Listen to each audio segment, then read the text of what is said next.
large crowd or small crowd. So when I was a child, I used to stutter that, for real. I had great difficulty speaking in front of other people. And so I expect that when you're president, you'll remember me. You're really quite a polished gentleman. Thank you. I know it's got to be hard to have your dad deployed in Afghanistan, and I also know how proud you are of him and your mom, Chief Master Sergeant, for being part of the leadership team here. Our son, Bo, served as a U.S. attorney for a while in Kosovo for a while. As a matter of fact, they erected a war monument to him. And then he went on, he joined the National Guard, gave up his job as Attorney General of the state of Delaware so he could go with his unit to Iraq for a year. And we got promoted to Major. I said, Bo, you're now a field grade officer. I was in and out of Iraq and Afghanistan about 28 times. And I said, you're now a field grade officer. He said, Dad, I have no illusions. I know who runs the military, Chief Master Sergeants. So that's one thing we know. Okay? Thank you for your incredible dedication and service. And, I want to thank you all your families, for the sacrifices they've made. And congratulations to having just a wonderful child. There's an awful lot of history to this space. Proud history for the British people, the bravery and heroism of the Royal Air Force pilots fighting to defend their nation. I'm sure everyone here knows the history. But just 6 hours after Britain and France declared war in Germany in 1939, 3 Wellington bombers took off from Mildenhall and bombed Nazi battleships. And over the course of World War II, this base RAF bombers dropped nearly 28,000 tons of bombs on the Nazi Germany, flying more than 8,000 sorties. This base has been a significant source of British air power. Proud history of a proud nation. But I also know there's also an awful lot of American Air Force pride in this room tonight. World War II was when the U.S. Army Air Force formed the 100th Bombardment Group. And by the way, just so you know, my uncle, who was killed in World War II in New Guinea, was Army. He was the Army Air Corps. He got shot down in a reconnaissance flight. And he's looking down and thinking all these years, my God, what this Air Force has become. It's incredible. The 100th also ran more than 8,000 sorties in the hostile territory and supported operations from D-Day to the Battle of the Bulge and other honorable mines. And when they first arrived in the UK in 1943, the unit took such heavy losses that earned the moniker that has been passed down to this day, the Bloody 100th. The Bloody 100th. So let me hear it for the 100th Air Refueling Brigade, known as the Bloody 100th.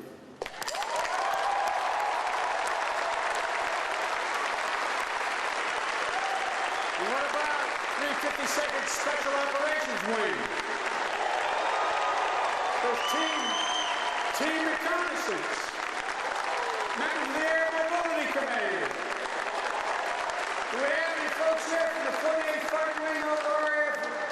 By the way, let go. I think maybe the 501st Combat Support Wing from RAF Alkenburg. And this may be a historic first for Air Force Base right here. There just might be a few members of the United States Army here tonight with us. Come on, man. To all of you airmen and soldiers, I want to say thank you. We owe you. We're so damn proud of you. So proud. And I only wish my major was here to thank you as well. Thank you for everything you do, for everything you are. There's nothing that Jill and I enjoy more than spending time with our troops and their families wherever we go in the world. I had the great honor of being in and out of Afghanistan and Iraq well over 27, 28 times. I I think Jill's the only second lady in American history that's gone into the war zone, into Baghdad with me as well. You're the best of our country. That's not hyperbole. You're the ones who sign up and run toward danger when duty calls. Less than 1% of Americans make the choice that you make, that you made. But the rest of us, the other 99% of us, we owe you. We owe you big. I've long said that as a nation, we have many obligations, but we only have one truly sacred obligation. Only one. That's to properly prepare and equip the women and men we send into harm's way, and to care for you and your families both while you deploy and when you come home. And now that I have the incredible honor of serving as your Commander-in-Chief, I believe that even more strongly. You know, and I want to give an extra special thank you to all the families. As you heard from Jill, we belong to a proud military family. We know there's not just the person who wears the uniform, who serves. The whole family has to step up. The whole family makes sacrifices. As Frank's Irish poet said, they also serve, only stand and wait. I watched all those months Bo was in Kosovo, and I watched all those that year he was in Iraq. She would stand at that sink, leaving me from school, drinking a coffee, and I could see her lips moving, saying that prayer. Hoping that car never drove up in front of the house. Hoping you never got that phone call. That's even more true this past year during the lockdown and safety precautions to curb the spread of COVID-19. Everyone in this room knows that our military families are essential to our strength. It's the key reason Jill relaunched Joining Forces, to make sure we're doing everything we can to support our military spouses and children, and the mothers and fathers as well, just like they support all of you. You know, you not only did an amazing job keeping COVID-19 under control on the base, you took care of each other and your mental health throughout the initiatives like your spouse-to-spouse connection and your wellness advocacy team. Thank you.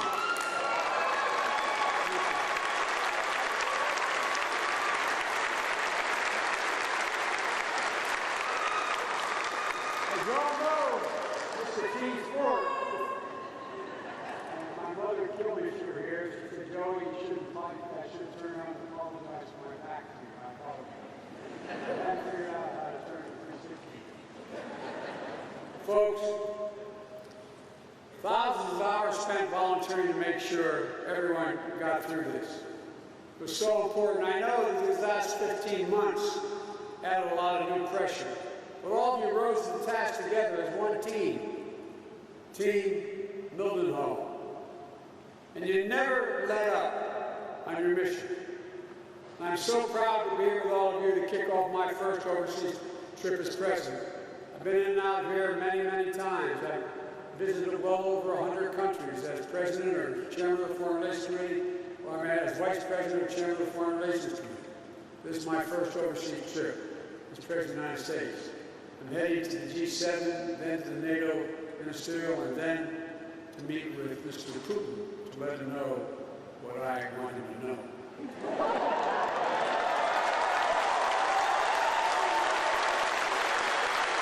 And at any point along the way, we're going to make it clear that the United States is back, and democracies of the world are standing together to tackle the toughest challenges and the issues that matter most to our future. That we're committed to leading with strength, defending our values, and delivering for our people. America is better positioned to advance our national security and our economic prosperity when we bring together like-minded nations to stand with us. These nations that have shed blood alongside of us in defense of our shared values. Our unrivaled network of alliances and partnerships that are the key to American advantage in the world and have been. They make the world safer for all of us. And they are how we are going to meet the challenges of today, which are changing rapidly. We're going to meet it, though, from a position of strength. Our alliances weren't built by coercion or maintained by threats. They're grounded on democratic ideals, a shared vision for the future, and where every voice matters. Where the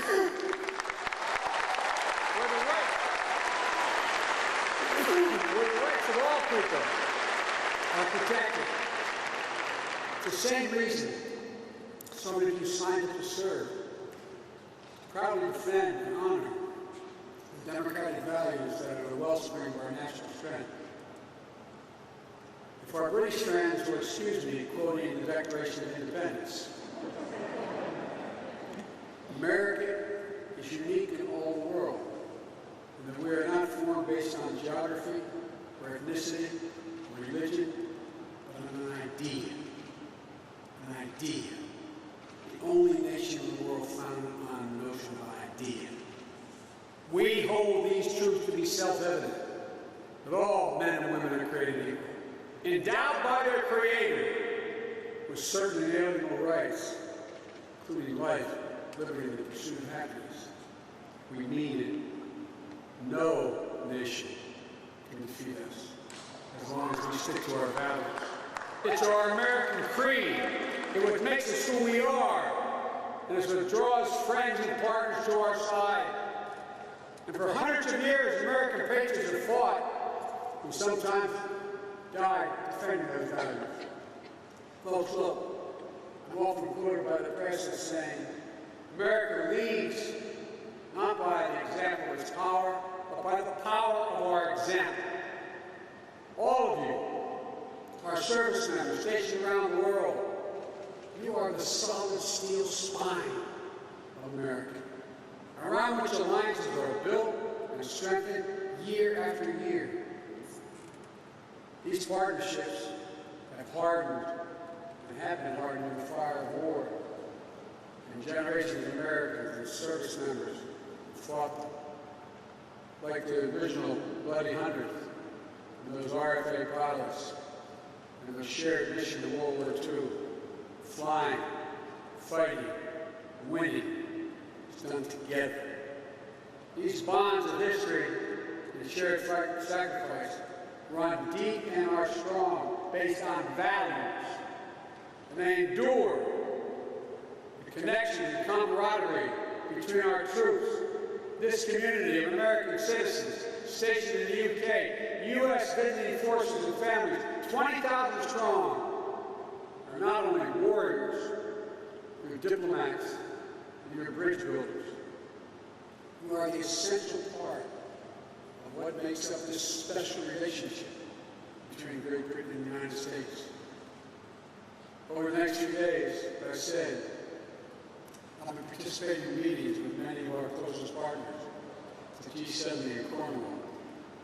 Then on the Brussels NATO Summit, the EU and the EU Summit. This diplomacy is essential because no single nation acting alone can meet all the challenges we face today because the world is changing.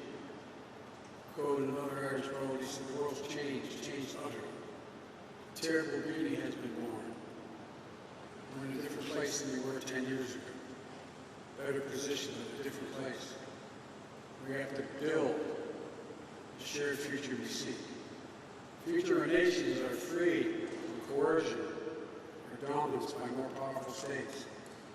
We're a global commons. The seas, the air, space, we remain open and accessible for the benefit of all. To tackle this century's most pressing challenges, we have to do it together. We have to end COVID-19 not just at home, which we're doing, but everywhere. There's no wall high enough to keep us safe from this pandemic or the next biological threat we face, and there will be others. That requires coordinated, multilateral action.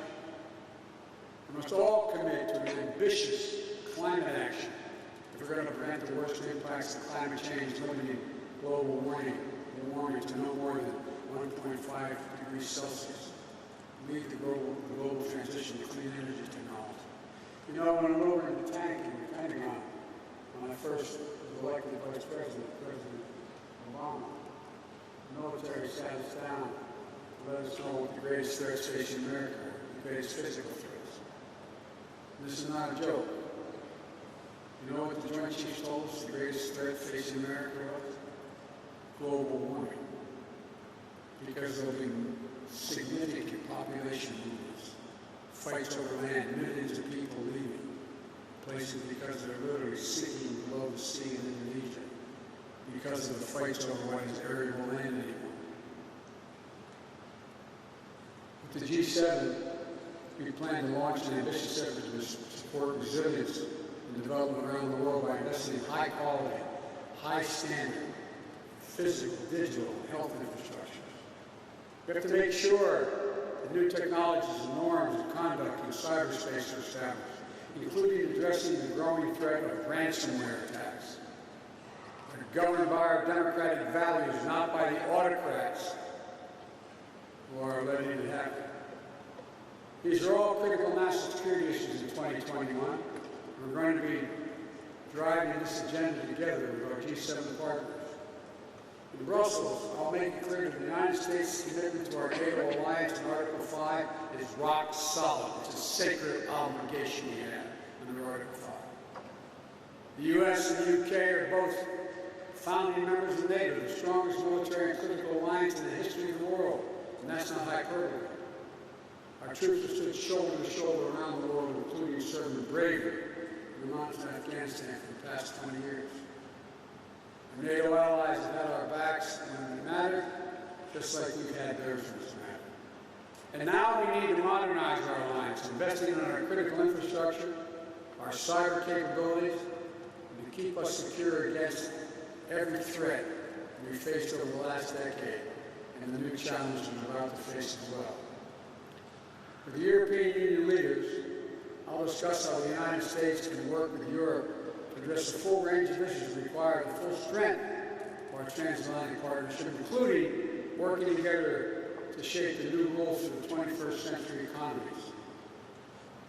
And only after these meetings, with our closest democratic partners, to develop a common agenda and a renewed purpose, I'll travel to Geneva to sit down with the man I spent time with before, President Vladimir Putin. We're not seeking conflict with Russia. We want a stable, predictable relationship. Our two nations share incredible responsibilities, and among them, ensuring strategic stability and upholding arms control agreements. I take that responsibility seriously. But I've been clear, the United States will respond in a robust and meaningful way when the Russian government engages in harmful activities. We've already demonstrated that. I'm going to communicate that there are consequences for violating the sovereignty of democracies in the United States and Europe and elsewhere. I'm going to be clear that the transatlantic alliance will remain vital, a vital source of strength for the UK, Europe, and the United States. I'm going to make sure there's no doubt as whether the United States will rise in defense of our most deeply held values and our fundamental interests. Here's why this all matters so much right now. I believe we're at an inflection point in world history. The moment where it falls to us to prove that democracies will not just endure, but they will excel as we rise to seize the enormous opportunities of the new age. We have to discredit those who believe that the age of democracy is over, as some of our fellow nations believe. We have to expose as false the narrative that the decrees of dictators can match the speed and scale of the 21st challenges. You know, and I know, they're wrong. But it doesn't mean we don't have to work harder than ever to prove that democracy can still deliver for our people. But many think things are changing so rapidly. Democracies cannot get together and form a consensus to respond like autocrats can. You know better than anyone that democracy doesn't happen by accident. We have to defend it.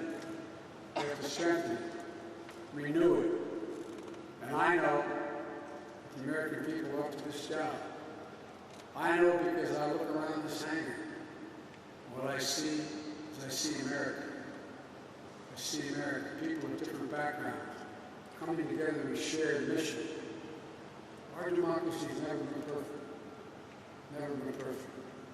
But Americans of all races, religions, sexual orientation, immigrants, Native Americans, all have spilled their blood to defend the values that we talk about. Generation after generation of American heroes have signed up to be part of the fight because they understand the truth that lives in every American heart.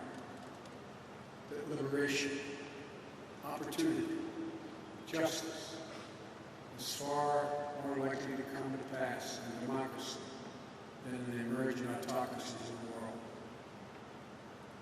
I promise you, that's what this is going to be all about for your generation and those of your children. And here's what else I know beyond a doubt. There's not a single thing, nothing beyond America's competence to accomplish when we do it together, when we do it as one people. You're proof of that. You're proof of that every single day. Your bravery, your decency, your honor, your commitment to duty. You could send more fuel through a boom with a KC-135R in 8 minutes than a civilian gas pump can pump in 24 hours. And you do it midair. It's all a normal day for this team. Don't tell me we can't win our race to the future across the board. We're the country that cracked the physicals and the physics of human flight, then crashed through the sound barrier, then put a man on the moon and flew a helicopter on Mars. I could go on and on and on. There's nothing beyond our capacity. So I want to thank you again for welcoming Jill and me today. It's great to be here in the UK. It's great to be here seeing you first. Seeing all of you is the best possible way to start this trip. But let me end where I began by saying thank you. Me, from the bottom of my heart, I gave my word. Thank you all for what you do. Thank you all for your understanding that we're a nation based on values. Thank you all for protecting us. May God bless you all, and may God protect our troops. Thank you, and God bless.